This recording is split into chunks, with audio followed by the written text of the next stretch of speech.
இன்னைக்கு வந்து நம்ம பன்னீர் பட்டர் மசாலா எப்படி செய்யுதுன்னு பார்க்கலாம். அதுக்கு ஃபர்ஸ்ட் இந்த மாதிரி ஒரு கடாயில் பார்த்தீங்கன்னா 2 ஸ்பூன் பட்டர் சேர்த்துக்கிறேன். இது கூடவே எண்ணெய் கொஞ்சமாக சேர்த்துக்கலாம். இது நல்லா மெல்ட் ஆகட்டும். இதில் பார்த்தீங்கன்னா 2 துண்டு பட்டை, 2 ஏலக்காய், 4 கிராம்பு இது மட்டும் சேர்த்துக்கிறேன். இது கூடவே வெங்காயம் சேர்த்துக்கலாம். நான் ஒரு மீடியம் சைஸ் வெங்காயம் ஒரு 3 வெங்காயம் எடுத்திருக்கேன்.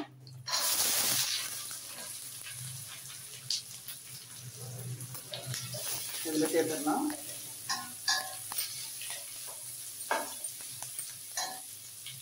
இது கூட பார்த்தீங்கன்னா இஞ்சி பூண்டு சேர்த்துக்கலாம்.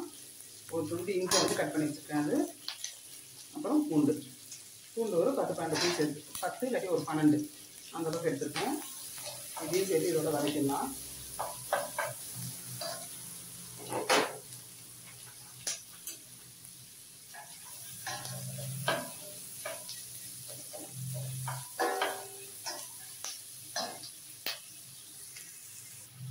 இது கூடவே ஒரே ஒரு பச்சை மிளகாய் சேர்த்துக்கிறேன். அப்புறம் காஷ்மீரி மிளகாய், இது நீங்கள் தூள் இருந்தாலும் சேர்த்துக்கலாம், இல்லாட்டி மிளகாய் இருந்தாலும் சேர்த்துக்கலாம். நான் ஒரு 3 மிளகாய் வந்து சேர்த்துக்கிறேன். காஷ்மீரி மிளகாய் இது.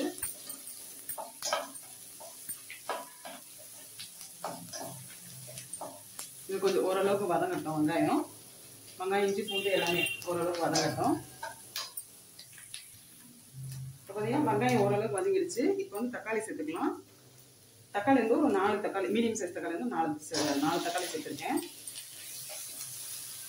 இது கூடவே முந்திரி வந்து ஒரு 10-15 பல் முந்திரி சேர்த்துருக்கேன். இதெல்லாம் வதங்கட்டும்.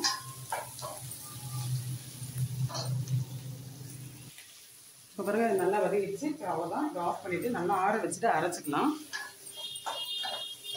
நல்லா ஆறிட்ட பிறகு அரைச்சிட்டு அதுக்கப்புறம் பார்க்கலாம். இப்போ பார்த்தீங்கன்னா அரைச்சாச்சு. இதை வந்து அரைச்சி நான் வந்து ஃபில்டர் பண்ணி வச்சுருக்கேன். மசாலா பார்த்தீங்கன்னா அரைச்சி இந்த மாதிரி ஃபில்டர் பண்ணி இந்த மாதிரி எடுத்துக்கோங்க. ஏன்னா திப்பி எல்லாம் இருக்கும், அதெல்லாம் வந்துடும். இது ஒரு பக்கம் இருக்கட்டும். இப்போ வந்து மறுபடியும் அதே கடாயில் வந்து க்ளீன் பண்ணி எடுத்து வச்சுருக்கேன். இது நல்லா காஞ்சிருச்சு. இப்போ இதில் ஒரு 2 ஸ்பூனுக்கு எண்ணெய் சேர்த்துக்கலாம். அதே வந்து 2 ஸ்பூன் பட்டர்.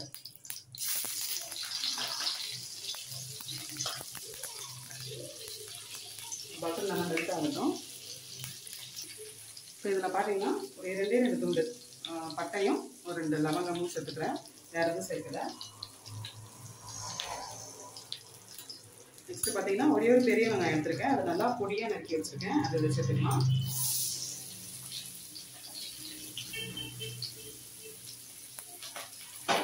அதை நல்லா வதக்கிடலாம்.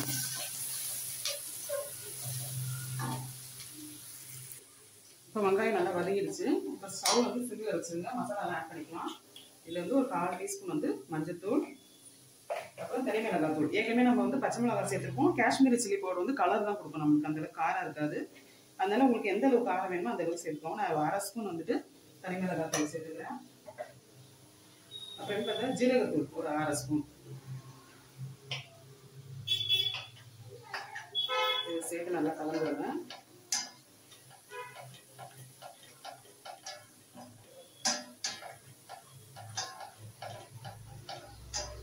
இந்த எண்ணெயிலேயே சிம்மில் வச்சிடணும், இல்லாட்டி கரிஞ்சிடும். அதை பார்த்துக்கோங்க.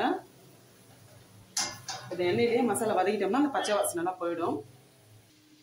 இப்போ நம்ம இந்த அரைச்சி வச்ச மசாலாவை சேர்த்துக்கலாம்.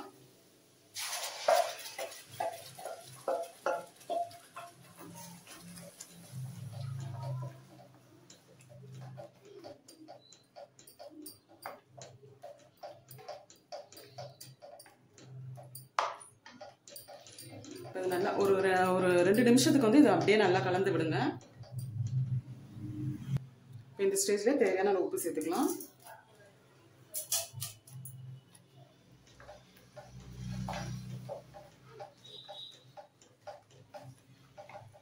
இப்போ இதில் கொஞ்சமாக தண்ணி சேர்த்துக்கலாம்.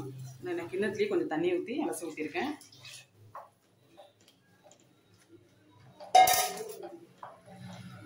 இப்போ ஸ்டவ் வந்துட்டு நார்மல் மோடில் வச்சுருங்க, கொஞ்சம் ஸ்பீடாக.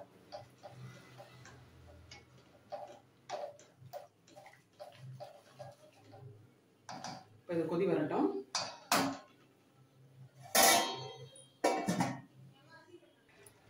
இப்போ பாருங்க நல்லா கொதி வந்துருச்சு. இப்போ நம்ம பன்னீர்லாம் சேர்த்துக்கலாம்.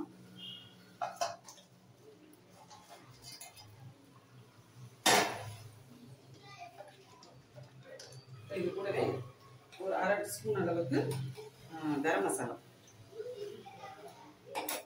இதுக்கப்புறம் இது கூடவே கஸ்தூரி மேத்தி கொஞ்சம் சேர்த்துக்கலாம். நல்லா கசக்கி சேர்த்துக்கோங்க.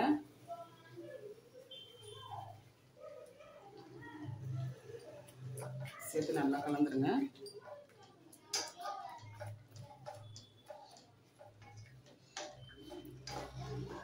ரொம்ப சிம்பிள் தான் செய்யறது. டக்குன்னு செஞ்சிடலாம். வதக்கி அரைக்கிற நேரம் தான் உங்களுக்கு ஆகும். மற்றபடி ரொம்ப சிம்பிள். சப்பாத்திக்கு, நான்கு அதெல்லாம் சூப்பராக இருக்கும். நம்ம வீட்லேயே சீக்கிரம் செஞ்சு கொடுத்தோம்னா பசங்களுக்கு ரொம்ப டேஸ்டியாக நம்ம ஹெல்த்தியாகவும் செஞ்சு கொடுக்கலாம். இது மேலேயே ஃப்ரெஷ் க்ரீம் கொஞ்சம் சேர்த்துக்கலாம். ஒரு 2 ஸ்பூன் அளவு சேர்த்துக்கிறேன். ஃப்ரெஷ் க்ரீம் முன்னாடி நீங்கள் பால் ஏடு இருக்கு இல்லையா, அதை கூட எடுத்து வச்சு அரைச்சி இதெல்லாம் சேர்த்துக்கலாம்.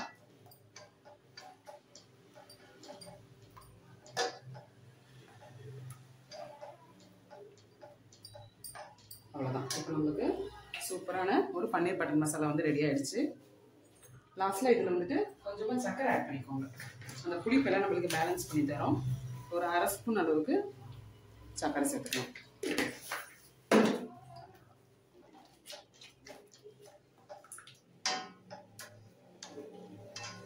அவ்வளோதான். நம்மளுக்கு சூப்பரான ஒரு பன்னீர் பட்டர் மசாலா வந்து ரெடி ஆகிடுச்சு.